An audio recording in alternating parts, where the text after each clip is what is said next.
Okay, we're going to get started here. Is everybody okay to still see the screen as well as being able to hear me okay? All right, we are going to get started then. Again, thank you for being here. My name's Heather Dreves. I'm with Central Lending.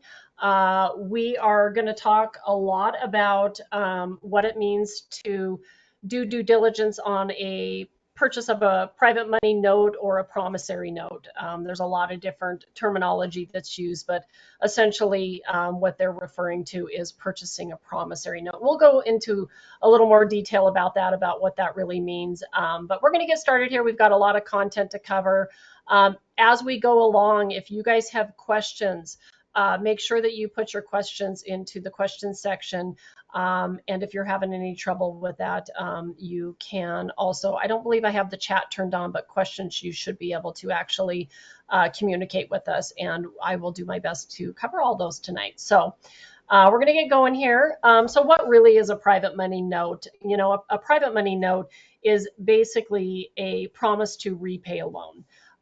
The promissory notes that we sell here at Central Lending are real estate backed. So they are what we would consider a secured note in that sense, meaning that there is collateral that is backing that promise to repay the loan. A promissory note basically clearly defines the terms of the note. So how long the note is, you know, what the borrower is agreeing to pay, when they're agreeing to pay it, and when it matures. And then it's also going to go into a little more detail about whether there is clearly defined collateral with that promissory note. Why investors choose notes to invest in? There's a lot of reasons. I'm going to talk about some of those benefits. Some of the feedback I get from investors is, you know, it is not required for you to be an accredited investor to actually purchase a note. So sometimes that dictates whether somebody looks at investing in maybe a real estate or a debt fund like what we manage at Central Lending versus purchasing a note. But it doesn't necessarily mean that it's just for non-accredited investors. I have a lot of high net worth accredited investors that love to buy notes. You know, they like to dig into the deals. They like to be able to pick and choose what they're going to invest in. Some of them are really focused on the actual piece of collateral, where it is, you know, how much it's worth, what kind of property it is. And others are really looking at the borrower and how qualified the borrower is. And so I think with note investing, you can be really specific about your criteria versus going into a fund environment where you are in basically a fund with a bunch of other investors. Your money is pooled in there. You're relying on the operator to do their job as the fund operator to make that fund profitable. And so some people feel like, you know, with promissory notes, there is a little more ability to control your investment dollars. And then we're going to talk about the importance of due diligence. You know, I tell people this all the time, you know, it's great for you to find an operator like Central Lending that does their due diligence. They do a full underwrite of the file. They basically give you the note opportunity with a nice little bow around it. But as a sophisticated and educated investor, you really should take the responsibility on yourself of doing your due diligence and making sure that you're comfortable with the investment that you're making before doing it. You know, you have a responsibility to yourself to do that. So due diligence is really your way to protect your capital. You know, you're investing your hard-earned dollars. You need to be really clear about what you're investing in, right? So big benefits of note investing. And, you know, everybody, like I said, you know, invests in notes for different reasons, but these are some of the more common things that come up very often. Promissory notes can create consistent passive income from interest payments. Interest payments can be scheduled and done very differently from one note to the other. So we're going to talk about some things that you guys should be asking when looking at promissory notes. But ultimately, if you're looking for cash flow, promissory notes are a great opportunity to get that through. You know, our promissory notes, we do require our borrowers to make monthly interest payments, and then they have a total principal payoff at the end of the term of the loan or at the time of the payoff. Another big reason that investors like promissory notes, at least the kind of promissory notes we offer at Central Lending, is because they are secured by real estate. You know, at the end of the day, I think the question that people need to ask themselves when making any kind of investment is, you know, if things don't go as planned, what is my recourse? How do I get my principal and capital back? I think capital preservation is not talked about enough. It's great that you can get the opportunity to get high yields, double digit returns. But I think the question that people really should be asking themselves is, how do I get my capital back?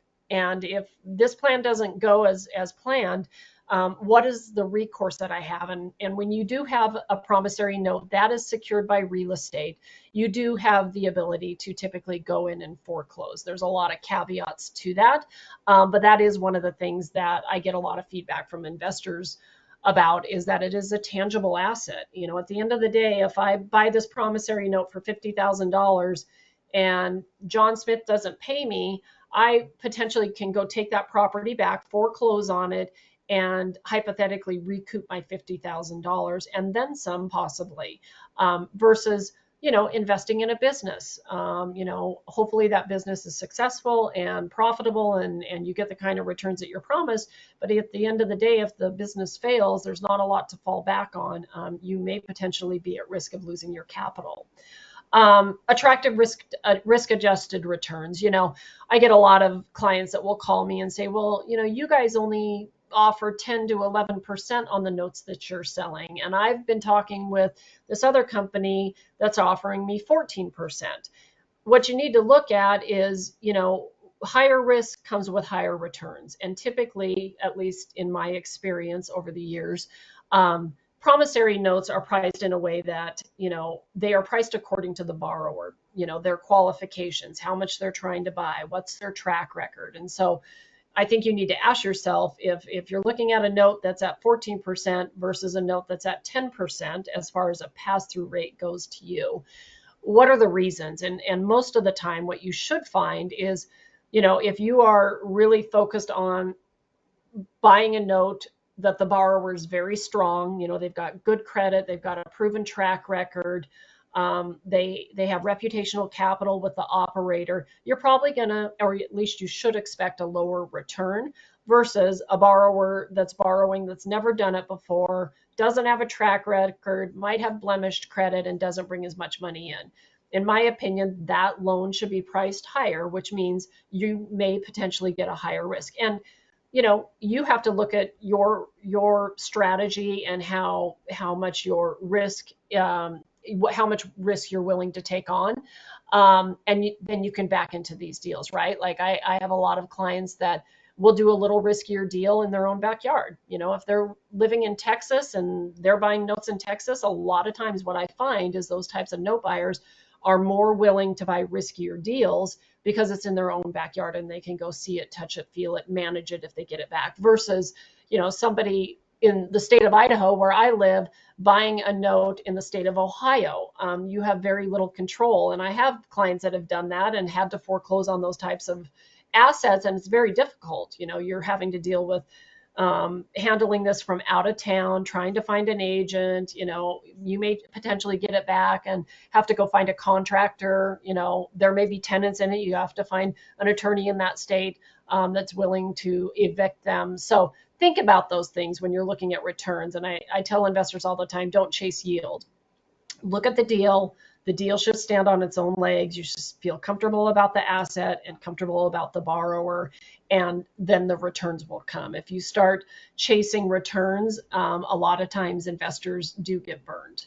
And then the last thing that I hear quite a bit from investors is they feel like promissory notes give them the ability to be very diversified, right? And diversification come in different forms. It can be geographical. I have some investors that say, I don't want to do all my deals in Texas. I'd like to be diversified over these particular states. Or, I don't mind lending or being, purchasing a note with a borrower that's never done it before, but I'd also like to sprinkle in some deals with somebody that has a proven track record. So you can be really specific about your diversification as well when purchasing notes, because you're not just in a big pool of notes. So I wanted to show you guys this. This is actually an example of a recent note that we recently funded, and just kind of give you guys This is really just kind of some tear sheets we send out. So you can get on what we call our email blast. We send out probably 2 to 3 emails a week, and I'll show you an example of one of them. But we try to give you guys just a really quick snapshot of the deals, right? Where the property is. We do only lend in a first lien position, but we will state what lien position the loan is in. We believe that being in a first lien is the least amount of risk possible because you can go foreclose. For those of you that don't know, if you buy a note or you lend in a second or third position, just be mindful that you do have to actually buy out the first lien or the second lien in front of you. Any liens in front of you, you would have to buy them out or partner with them to foreclose to be able to actually foreclose on your lien that is anything other than a first lien. And so that's why I say it is a little riskier lending in a second, third, or any other type of position than a first. It doesn't mean it can't be done properly. I know lots of people that they've done very well with second liens because typically they pay more because they're riskier, right? But just on a side note, we only lend in a first lien. This loan amount was $171,129. The down payment, which is what the borrower brought into the closing. So this borrower brought this money into the closing, was a little over $43,000. And this property has a after repair value of $325,000. So after, and mind you that this says as is value, that is actually not accurate. It's what's called an after repair value. That means this is the value that the evaluator gave this property after the rehab is done. So given that the LTV on this loan is 52%, we offered a pass-through rate on this of 10%. It actually, this particular asset sold, but I wanted to give you an example of one that we'd actually closed and sold. So this particular investor that actually bought this note, I want to give you guys an idea of the type of cash flow you can earn. So they funded the deal for $171,129. They're earning a pass-through rate of 10%. That's an annualized rate. So every month, this investor is earning $1,426 in interest payments. So to give you an idea again of the passive cash flow opportunity of notes, this particular investor, if they hold this note for the 12 months, because it is a 12-month loan, they will have earned over $17,000 in interest payments. So again, this borrower is a really strong borrower. They've got a good down payment. They've got great credit of 714. But this is just an idea of the type of deals that we fund, the type of information we give you just on a surface level. And then we're going to dive into a lot more due diligence that we do and we provide you with so that you can ask the right questions, whether you're buying a note from us or another operator or a platform. I mean, there are platforms online where you can buy notes, and I hear horror stories about that, and I hear successful stories about it. So it can be done right. I just think I want to empower you guys tonight with the right questions to ask, because if you can't get those questions asked, and answered from whoever's selling that asset to you, that would be a big red flag for me, and I would move on. So let's talk a little bit about kind of what a quick due diligence checklist is. I think you need to review the borrower, who's borrowing the money. I think you need to review what we would call the collateral review. You know, what is the actual asset? What's the value? What kind of property is it? Is it occupied? Is it not occupied? We'll go into details on each of these quite a bit more. Another thing that a lot of people don't realize is title and insurance verification. You want to make sure you have clear title. We're going to dive into that. What the borrower's exit strategy. And then last but not least, and I never hear people ask it, not never, I rarely hear people ask about this, but this is really important, is how are you going to have it serviced? I was with some clients of ours last week. They bought a note off of a note selling platform.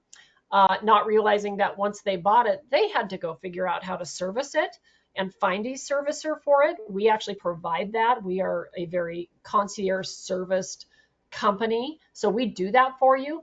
But they bought this note off of another platform. They bought it, I think, just about a year ago. They have not received one payment on it, and they are now foreclosing on it. And they said, had they known what it entailed to actually get it serviced and go find a servicing company, they probably would have never bought the note. So these are just questions that, I want to empower you guys to ask when you're looking at buying assets like this. I'm not, implying that you should only buy them from us, but I think this should give you guys good guidelines to go off of when looking at them. So borrower review. And everybody's different. I have some lenders, they don't care about the borrower. All they care about is the property. Is there equity in the property? Could they make money if they took it back? I look at that as more of a loan to own situation. I will tell you, most of our clients are not looking at deals that way. They are looking at the deals based upon the borrower, the asset, and are they going to get their money back and get a decent return on their capital. So things you should think about when looking at a borrower. What's their credit worthiness? We do pull credit, and I will tell you to proceed with caution with credit scores. I think looking at a actual credit score is a good place to start. But I will tell you that credit scores are very skewed. I have seen some of our best borrowers that have borrowed from us over and over have lower credit scores than a guy that had a bankruptcy 3 years ago. What you need to look at is like, why is their credit score what it is? Is it because they missed payments, or is it potentially because they utilize their credit? If they're a sophisticated fix and flipper, they're out there using credit cards, getting miles on it, paying it off, charging it back up. You need to take those things into consideration. But credit score is one place to start, and then I would dig into the actual credit report. We do provide that in our due diligence package. So everything I'm going to talk about today is in our due diligence packages at Central Lending. We give this to you. We tell you to review it, do your homework, and ask your questions. And then still, at the end of that process, if you're still comfortable about the deal, then we can draw up the paperwork and absolutely move forward with you purchasing it. Track record is a big one. I will tell you, finding a note with a borrower that has not only borrowed private money, but has actually paid it off is a big benefit. You can see that they have successfully bought a project, paid it off, and then done it again and rinsed and repeat. And it's even better if the track record is with the current operator. So for example, we get a lot of borrowers that come to us that haven't necessarily borrowed from us before, but our goal is, hey, we'd love to give them one deal, have them pay us off, and then we'll give them another one. So think about it that way. There can be track record that's any projects they've done in the last 2 years. That's what we actually look at. Or there can also be track record evidence of actual deals they've done with a particular operator. Understanding the borrower's financial situation. Where is their money coming from? We do collect bank statements from borrowers. We want to see where their cash flow is coming from, because, there's a couple things. If they're doing a rehab loan with us, we need to make sure that they can front the cost of the rehab, because we only reimburse them. We're not going to give them money to go out and buy materials. They have to buy it. They have to pay the contractors, and then we'll reimburse them for that. So they need to have some financial wherewithal to do that. We need to make sure that they can actually make the payments, right? They are expected to make monthly interest-only payments every single month. We set them up on auto pay. They know these payments are coming out of their accounts. So it does make sense to make sure that they actually have reserves in their accounts. Another big one is skin in the game. And I kind of talked about this and touched on this. We like to see our borrowers come in with some money. We don't do 100% funding. I have been in this business for over 20 years, and I will tell you, 99.9% of the time, our borrowers that went sideways over the years, not Central Lending, but at other firms, were typically people that got 100% funding, and they had nothing to lose when they walked away from the project. We want borrowers with skin in the game. We want to make sure at the end of the day, if they have some kind of hiccup, there is something there motivating them to keep making the payments and figure out a solution to keep the loan on track and get us paid off. So skin in the game is a big one. And it typically comes in the form of money. Although we do provide refinances. We have borrowers that come to us that say, hey, I want to go to auction and buy something.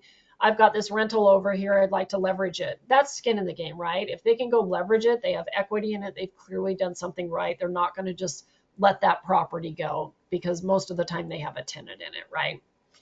And then also looking at their exit strategy. This is another big one. I've seen files that come through and, the borrower says, oh, I'm going to refinance it and I'm going to hold a rental. Okay, well, that's great. I like that strategy.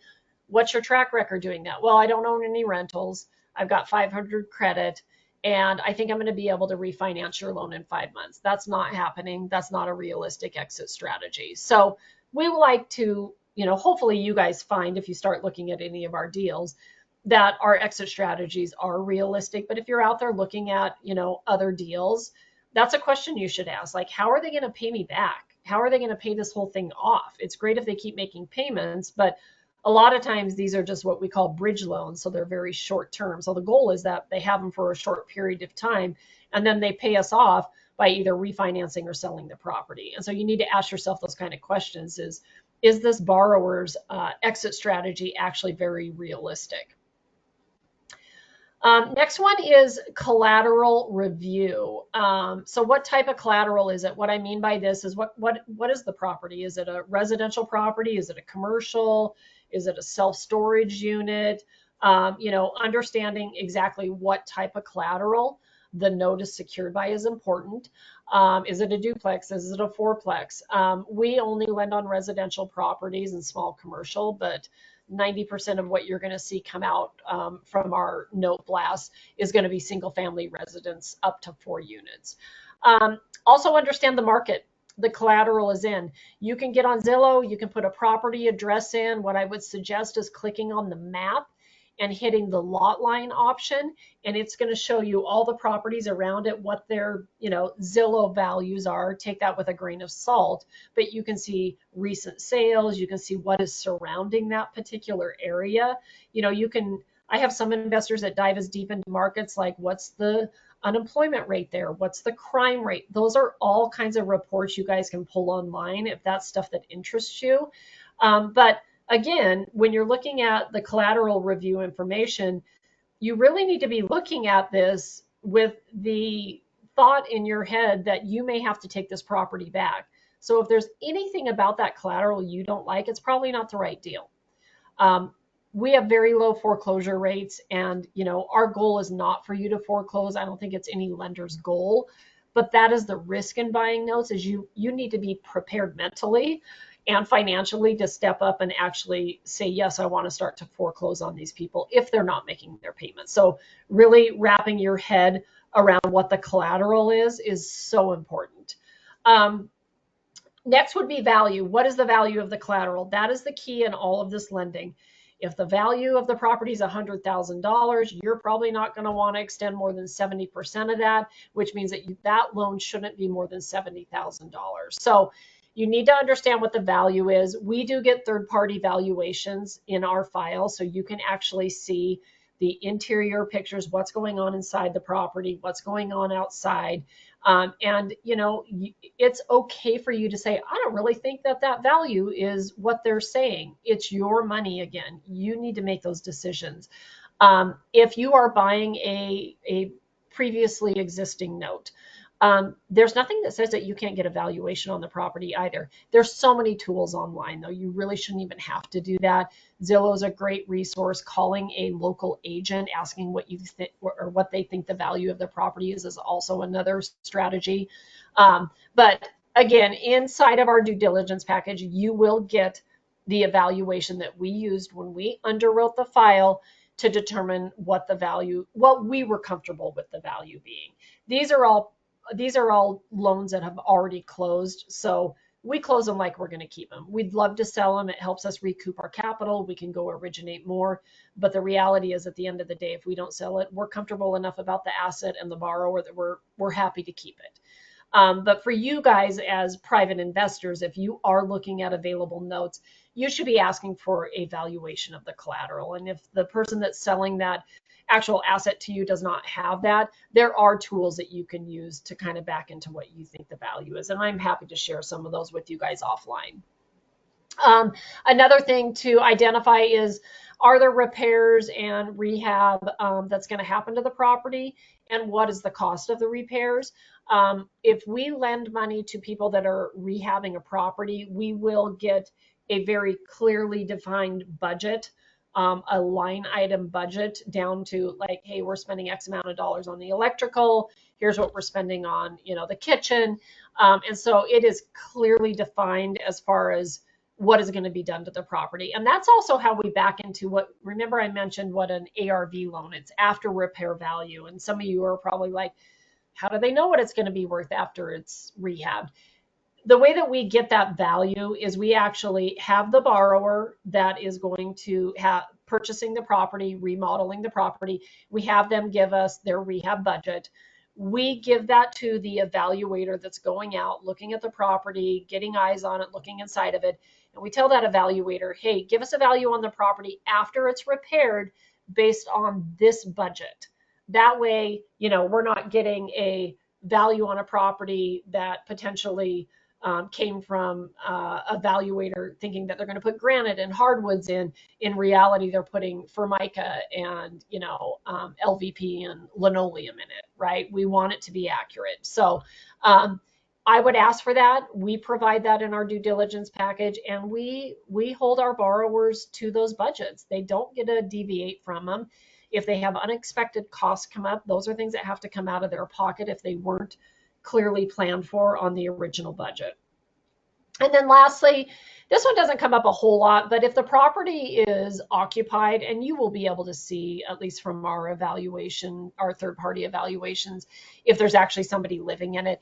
It's important to know if it's rented, are they squatters? If they are rented, what's the terms of their lease? How much are they paying? Because the reality as a private lender, if you foreclose and now you've got tenants in it, you have a right to those rents. You can actually have those rents diverted to you. So it's probably pretty important, right, to know how much they're being rented for, when their leases are up, and those things. And it's also important to have that information in the event that you actually have to foreclose and evict somebody if they're not paying rent.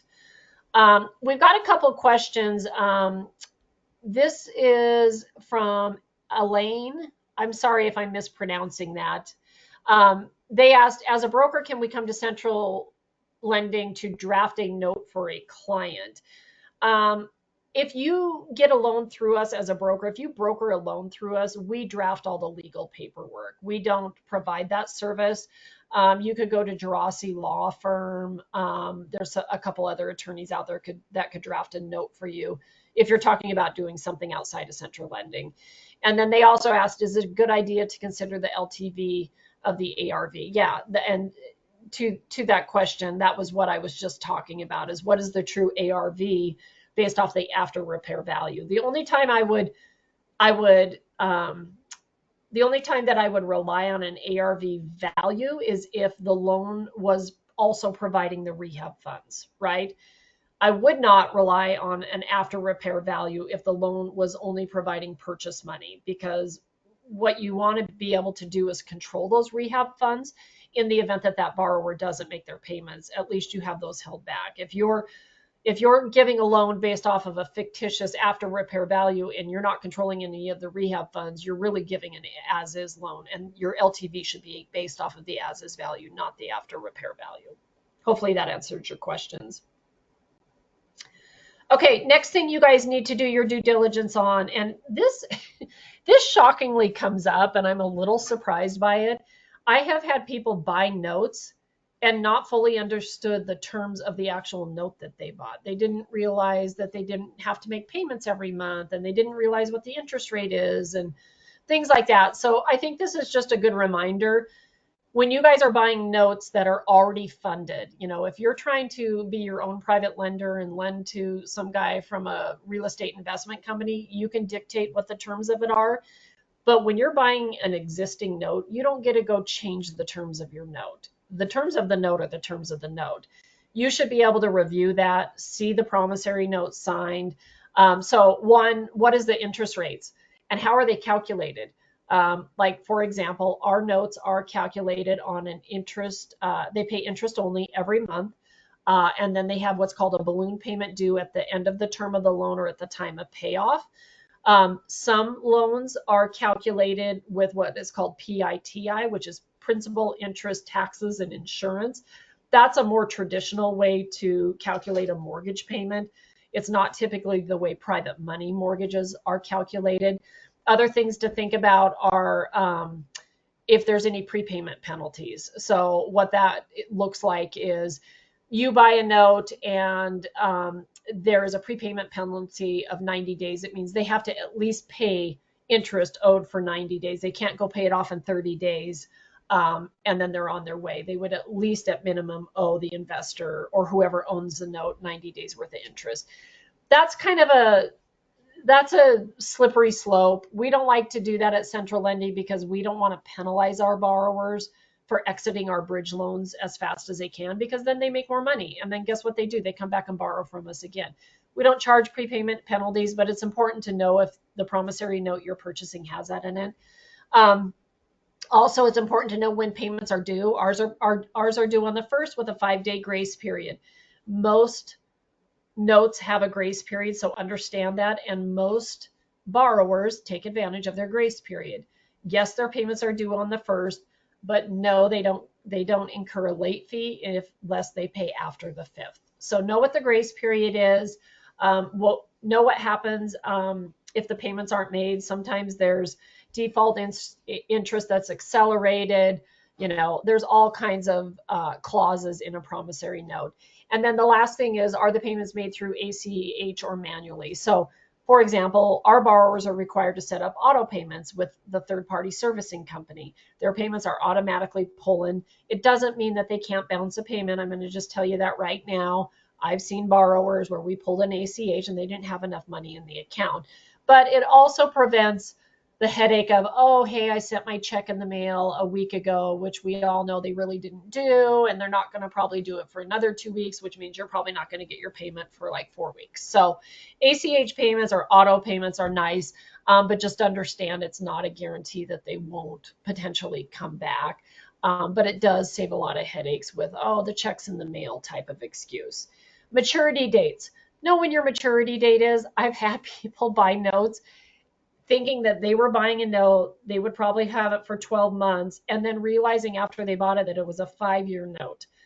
Look at the promissory note. The maturity date should be clearly defined. The other thing is, you want to know what that promissory note says you have the ability to do if they pass their maturity.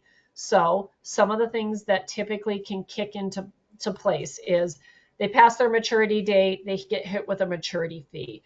You sometimes can also hit them with what's called default interest. So it accelerates once they pass their maturity date. What we would like to see borrowers do is once they get close to their maturity date, if they can't pay it off, they're reaching out to Central Lending saying, hey, I need a little bit more time. Most investors love this because it's called an extension. If they're a good borrower, they've paid you on time, most of my note buyers will be willing to extend the loan for them for maybe 3 months or 6 months, because they can also charge an extension fee. So this is another way that you guys can increase your rate of return on your promissory notes. Now, it's totally at your discretion. You don't have to extend them, but what you do need to understand is if you're not willing to extend them and they can't pay you off and they mature, you're more than likely going to have to be prepared to foreclose on them. We don't see that happen a lot. A lot of times what happens if they do not have the ability to pay off at their maturity date is we will give them a few more months. They get the house on the market. Maybe they just didn't finish it in time and they get it sold, or they didn't start working on a refinance quick enough and it didn't close in time. I mean, more often than not, if they do ask for an extension, it's a 90-day extension. We charge 1%, which would be passed through to you, and you get a little extra icing on the cake on top of your 10 to 12%. So it's not a terrible thing, but I just like to talk about it because they don't just magically pay off at the end of their term always. Most of them, are really sophisticated borrowers, and more often than not, they're paying off early. But there are those cases where they get to the end and they don't have a good exit, and we need to kind of coach them and help them along. So just know that. Read your promissory notes if you're not looking at that, especially if you're not buying them through us. Understand what you can and can't do. Sometimes I've had people call me and say, hey, I want to foreclose on this guy, and I can't do that because it's not written into the terms of their note. So foreclosure, that's another thing to talk about in the terms. You need to understand in your promissory note what triggers default. So for example, our notes are default are anything from not paying your property taxes current, not keeping hazard insurance current, not making your payments, and also maturing on your loan. That is not the case for all notes. So just know that when you are looking at buying an existing note, you really should read through that and understand what your rights are in the event of a default. Title insurance. This is another one that unfortunately I hear horror stories about. Oh, I bought this note from this guy on this website. He stopped paying me. The borrower stopped paying me. I went to foreclose and realized I wasn't in a first lien position. It's important for you guys to know how to read title reports, look at title insurance, and feel confident that the property is being insured with hazard insurance. So title report. This is the initial report that any lender gets or should get, so they understand exactly what is going on with that property from a chain of title perspective before they even close the loan. They're going to know who the current owner is. I have seen loans or people apply for loans on properties they did not legally own. It is a fraud scam, and it happens. So title insurance is going to identify who the legal current owner of the property is, if they even have the ability to sell it. It's going to show you the chain of title, how it has moved from one owner to the other. It's going to identify liens and encumbrances and easements, right-of-ways. Any CC&Rs, if it's in an HOA, it should be on title. Encroachments. It's going to also identify tax status of property taxes and recorded documents. Property taxes is a big one. Property taxes will go in front of a first lien. So if there are back property taxes owed and that lender is not getting those paid current at the loan closing, that is a problem. So you should be able to review a initial title report. After the loan closes, there should be evidence of title insurance. Title insurance should be at minimum for the amount of the loan. That way, if the title company missed any of the things we just previously talked about, you can actually make a title claim and say, listen, you gave me a title report. You said it was clear of encumbrances, right-of-ways, property taxes were current. And now I'm finding out after I bought this note that that's not the case. You can actually go to the title insurance company, make a claim, and they can actually be required to pay you back the full principal balance of your note that you actually purchased. So title insurance is really important, and it should be assignable to you. It should say who the original lender is, Central Florida Income Fund, its successors and or assignees, because when you buy a note from us, we assign our interest in it to you, and that title insurance actually is now covering you as well. And then last thing is hazard insurance. Given the world that we live in and the storms and the fires, it's really important to make sure that assets are covered with the proper hazard insurance. If there's rehab being done, if it's a ground up construction, they should have builder's risk insurance. And all these things we do at Central Lending, and I think that kind of is what this boils down to, is aligning yourself with an operator or somebody that's selling notes that is looking out for your best interest, and you're just double checking all of these things. But again, not everybody does it this way. So if you are looking at assets from another operator, you should be asking these types of questions. The other thing is exit strategy assessment. We talked a little bit about this, but really clearly understanding, how this borrower, I think it's important to understand if they can make the payments to you. I think that's a given. I think it's important to understand their financial situation, their credit, but really digging into whether their exit strategy is viable is as important. And I think it gets overlooked a lot. If they're going to sell the property, maybe looking a little deeper into the market and, how is that market? Are things selling? Is it, a softening market? I would look at that, and I think these people always need to have backup plans as well. I know this from my own personal investing. Refinancing, if they, claim that they're going to refinance it and they've got 500 credit, that's probably not going to happen anytime soon. Maybe it could happen if they had a 1 to 2 year loan and they could get their credit back on track. So those would be things I would look at. Again, a backup plan in the event that Plan A does not work out. And to that point, Central Lending lends in the affordable housing market space. And I love that because, there's a lot of lenders out there that lend on high-end luxury homes, and they're great and they're beautiful, but they're really hard to get rid of if you foreclose. Um, Typically, you can't rent them for enough for the borrower to be able to cover their payment to a private lender.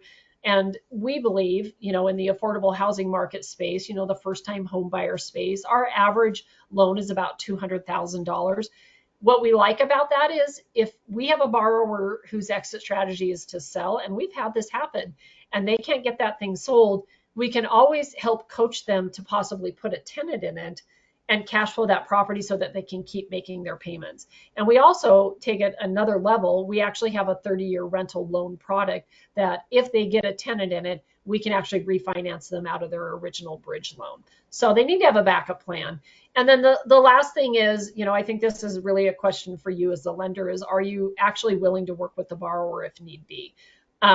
I just recently had a conversation, and I actually think these people are on this call. So I hope you guys don't mind me sharing this. But they had a note, and I actually sold it to them several years ago. And at the time, the borrower was a really strong borrower. He had a very high paying IT job out of California, decided he was going to add to his rental portfolio in Ohio, and got over leveraged and kind of stuck his head in the sand for a year, if not more, started defaulting on several of his loans. These clients were very willing to work with him. I think most note buyers have the opinion if they wanted just to own a bunch of real estate, they would just go own it. Their goal is not to lend money to people to foreclose and build this rental portfolio. The goal is to get cash flow and to get their capital back and rinse and repeat. So long story short, they've tried to work with this individual for quite some time to figure out a solution. He couldn't get it sold.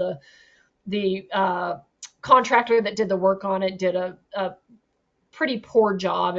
It was not done properly. And so, they kept trying to reach out, figure out a solution. He buried his head in the sand. He recently came back, had it under contract, but these investors that bought this note needed to be willing to forego a bunch of default interest. They'd also paid legal fees. And at the end of the day, they are losing a little bit of money. And we had a conversation yesterday, and I said, it's really hard because you have to leave your emotions out of it, because the emotional side of you wants to say, hey, this person agreed to this commitment. They agreed to pay this and pay it off. But you also have to be sensible and logical about it. And at the end of the day, it's more important for them to get their capital back, what they can recoup out of it, because it's not just the money that they've spent foreclosing on it, hiring an attorney, paying property taxes, all these kind of things, and the loss of the default interest and that. But they also have lost opportunities. So that money has been tied up for several years. He's not paying for probably the last 2 years. I could be wrong on that timeline. So now not only are they losing money because they're having to put money out to manage this foreclosure and try to deal with this guy, but now they can't actually go deploy it into a performing asset. And so, I guess my point is you have to be willing to make those kind of hard decisions. And sometimes it means going against your emotions to figure out the best solution to get a borrower out of a bad deal. And so, I think that's something you guys all have to ask yourself before funding a note is, are you willing to make those kind of exceptions? There's great money to be made. There's really good returns, and overall they've done very well. And you can't really get so emotionally tied up with one deal, but it's hard because, I could probably guess that most of the people on this call are the type of people when they promise to do something, they do it. And so that's what I'm talking about is like leaving the emotion out of it. So you need to ask yourself, are you willing to work with borrowers, to figure out a solution? I'm not saying you have to bend over backwards for them, but sometimes being a little flexible is in the best interest of you as the investor. So servicing the documentation, this is a big one. This is what I was talking about, those other clients of mine. You need to be asking yourself, who's going to service this note? We service it for our clients. We actually have two layers of servicing. We use a third party that collects the payments from the borrowers and they send the payments to our investors. And then we have an internal staff. There are so many working parts to servicing a loan. There are making sure people make their payments, making sure that we get the recorded post-closing documents, making sure that people are paying their property taxes and their insurance. You need to ask that, if you're looking at purchasing notes from other operators and platforms, hey, if I buy this and this thing goes sideways, are you going to help me with this? So understanding who's servicing the documents, understand the loan documents. Are they signed around? Is that deed of trust or mortgage getting recorded? And then also the assignment documents. If you are buying an existing loan that has already closed, there should be an assignment of mortgage and an assignment of a promissory note that assign the interest in those security instruments to you. The promissory note is the borrower's promise to repay. The mortgage or deed of trust is the recorded document that is recorded at the county level that shows you are of record as the lien holder. I have heard people that have bought notes that did not make sure that that happened and that borrower quit paying. And I'm here to tell you, you at that point have an unsecured loan. You don't get to go back. You could try to record it. I'm probably pretty sure there's other liens that would be in front of you. So you have to make sure, hey, I'm interested in buying this note from you. Who's going to handle getting this assignment of mortgage recorded? So super important. And then obviously collections. I personally don't ever want a note buyer to have to call a borrower. That's not, you guys are investing notes as a passive investment. That is not passive. If you're having to badger a borrower every month to make their payments, that is not a passive investment. Some people like doing that. I'm fine with that as long as they know that up front. But we don't at Central Lending want you to ever have to do that. We will work with the borrower, but we will be communicating that with you so that you can make decisions. We're never going to decide, oh, we're going to start to foreclose or we're going to do this. You get to just make those decisions. We are the middleman and we will communicate that with you.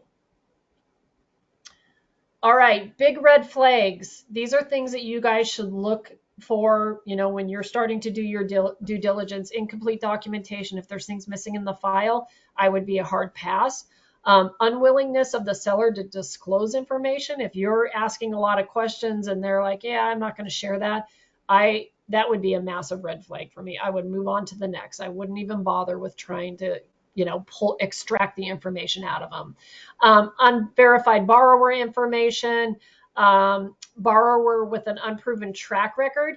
I wouldn't say that's a hard pass for me, but it would cause me pause. It would be, hey, this guy hasn't done this before. What does he do for a living?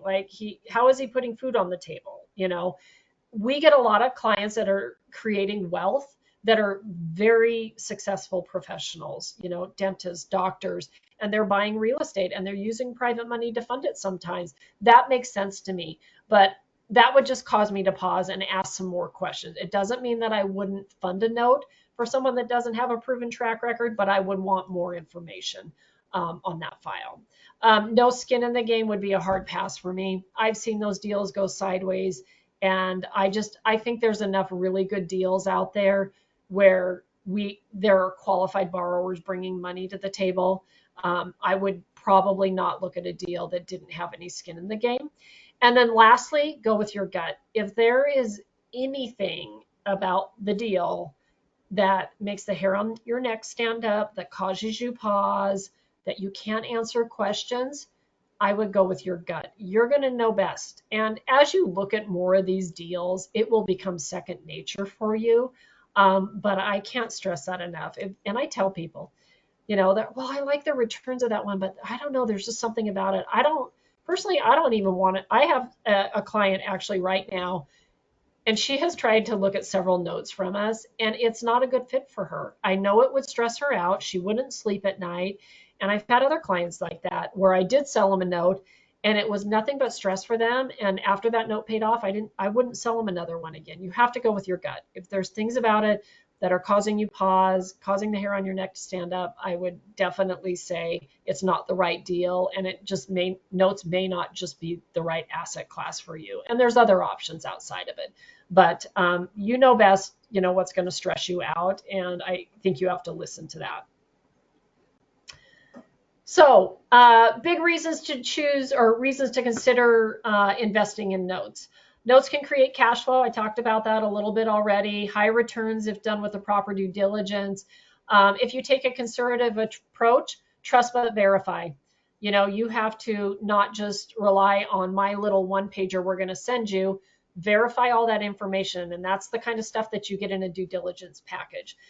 If you're having a lot of anxiety about it and you want to better understand foreclosures, you know, how interest earnings are going to affect you from a tax perspective, how you can learn more about reading a title report, consult with an attorney, a CPA, a title agent. They're all willing to give you guys advice.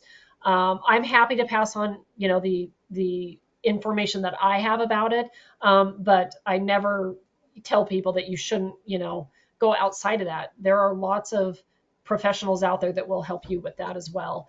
And then finding an operator that provides a concierge service. I mean, that's probably the most common feedback we get from our clients is you guys just hold our hands. And it's not just holding our hands till we buy the note, it's through the life of the note. We have a vested interest in that note performing, and we're going to see you through the end until you get your money back. So I think if you guys can find operators that provide that, and you know, have a proven track record of doing that, you can't go wrong. But again, you have to take your responsibility and do your own due diligence as well. So real quickly, and if you guys have questions, comments, please put those through in the question section. This is what we call our weekly note blast.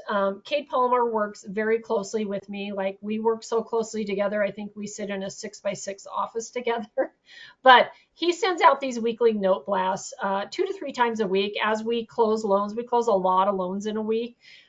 He will send these out with just some really high level information, like where's the property, what's the loan amount, what's the pass-through rate to you guys. So the one on the top in Memphis, that loan is $103,671,000. You'd have to fund the whole deal. So that is one thing. We can't just have you fund half of it and then I have to go find someone else to fund the other 50%. But if you guys are husband and wives, partners, and you guys both have IRA accounts, we can do that. I just can't match you up with somebody you don't know.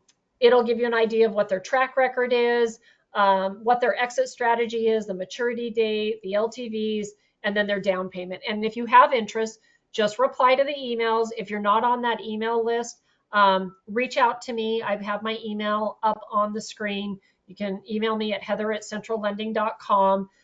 We'll get you on the email list so you start receiving these. But if you see something that piques your interest, you can just reply to it. Kate and I both get the emails. We'll send you the due diligence package as soon as we see that message come through. We do try to deal with these on a first come, first served basis so that everybody has an opportunity at them. But I will tell you, some of our clients that have funded a lot of deals, they literally will email Kate back, I'll take it. I'll take the one in Sherwood, Arkansas. So we've got some great borrowers. Again, I think notes are a great option, you know, to deploy some capital. You're not required to be what's considered an accredited investor to actually buy a note. And there's a lot of different ways you can do that. Like I said, you can partner up with your IRAs. We're happy to talk to you more about that. We also have our new website up here for those of you that have been with us for a while. We finally got our new website up and running. It is centrallendingcapital.com. Check it out. Give us some feedback on it. There's a few tweaks we're making to it still, but it's a million times better than what we had before. And our goal is to have a marketplace on there with these notes. So hopefully in the near future, you guys will be able to actually go to the website as well, and you can actually see our notes we have available. So I don't see any more questions coming in. Either everybody's sleeping or I just did so great that nobody has any questions. I'll give it another couple seconds if anybody has some late questions, but I want to thank you guys. We're going to continue the cadence of the webinar once a month.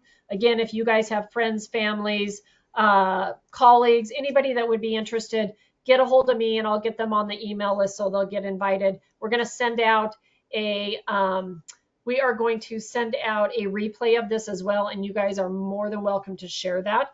I did have a question. What is your average typical LTV on your notes? I would say average is 70%. You know, we look at leverage or LTV based upon the whole deal. And so it's based upon the borrower's track record. You know, have they done this before? Someone that hasn't done it before is not going to get as high as leverage as, for example, this guy at 21 Johnny Lane, Sherwood Avenue. He's got a track record of 200 deals. He gets a little higher leverage than most, but we still require him to bring money into the deal as well. So I'd say 65 to 70%. 70% is going to be someone that's done a lot of deals with us, very qualified, strong credit, versus the guy that's maybe a newbie to us. We're going to dial it back like the one on top, you know, 56%. So it does range. Good question, though. All right. We're going to finish this up. Thanks again for spending your evening with us. Reach out if you want to discuss this more, have any questions. Happy to take those calls. And then also let us know if you are not on that email list. We will make sure and get you on there. But until next time, everybody take care. Hopefully you guys are all enjoying some nice weather as well as us here in Idaho. Have a good evening and thanks again.